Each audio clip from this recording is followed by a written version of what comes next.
এখন কিছু দাবি করবেন না, লক্ষ্মীর ভাণ্ডারের টাকা নিয়েই রোজ চিন্তা হয়। ঠিক এমনটাই বললেন মুখ্যমন্ত্রী মমতা বন্দ্যোপাধ্যায়। তরুণের স্বপ্ন প্রকল্পের টাকা বন্ধ হওয়ার পর থেকেই এবার লক্ষ্মীর ভাণ্ডার প্রকল্প নিয়ে চিন্তায় আছি। কেন এমনটা বললাম আমি? ভিডিওটি দেখুন, তাহলেই বুঝতে পারবেন। এখন নতুন কিছু চাইলে পারবো না দিতে। কোথা থেকে লক্ষ্মীর ভাণ্ডারের টাকা আসবে তাই ঠিক নেই। মালদায়ের প্রশাসনিক বৈঠকে এমনটাই বললেন মুখ্যমন্ত্রী মমতা বন্দ্যোপাধ্যায়। অন্যান্য বৈঠকে এই বিষয় নিয়ে কিছু ঘুরিয়ে উত্তর দিলেও এবার মালদায় একেবারে সোজা ভাষায় এমনটাই জানিয়ে দিলেন মুখ্যমন্ত্রী। মুখ্যমন্ত্রীর উত্তরবঙ্গ সফরে মালদায়ের প্রশাসনিক বৈঠকে একটি স্বাস্থ্যকেন্দ্রের দাবি করেছিলেন ঋতু রায় বিধায়ক। ঋতু রায় বিধায়কের দাবি পরিপ্রেক্ষিতে মুখ্যমন্ত্রী বললেন, এখন নতুন কিছু চাইলে দিতে পারবো না। টাকা জোগাড় কোথা থেকে করব তার ঠিক নেই। কোথা থেকে টাকা আসবে সে চিন্তা করতে হয় রোজ।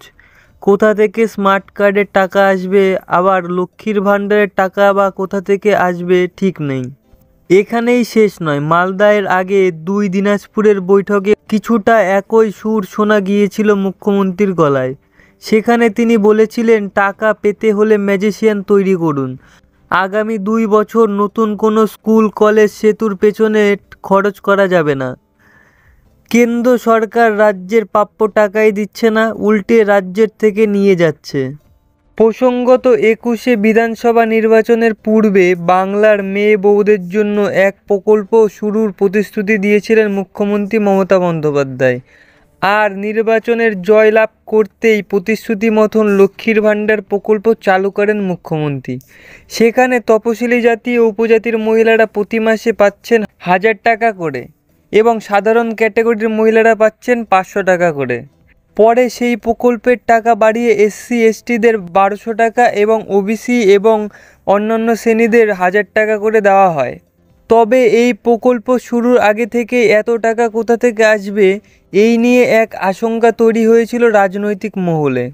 শোনা গিয়েছিল রাজ্যের মন্ত্রীদের অতিরিক্ত খরচ বন্ধের নির্দেশ দেওয়া হয়েছিল। তবে বিশেষজ্ঞের মতে শুরু হলেও এই প্রকল্প কতদিন টেনে নিয়ে যেতে পারবেন মুখ্যমন্ত্রী, এখন সেটাই দেখার। তো বন্ধুরা, যাই হোক, আজকের ভিডিওটি এখানেই শেষ করছি। আপনাদের অসংখ্য ধন্যবাদ ভিডিওটি শেষ পর্যন্ত দেখার জন্য।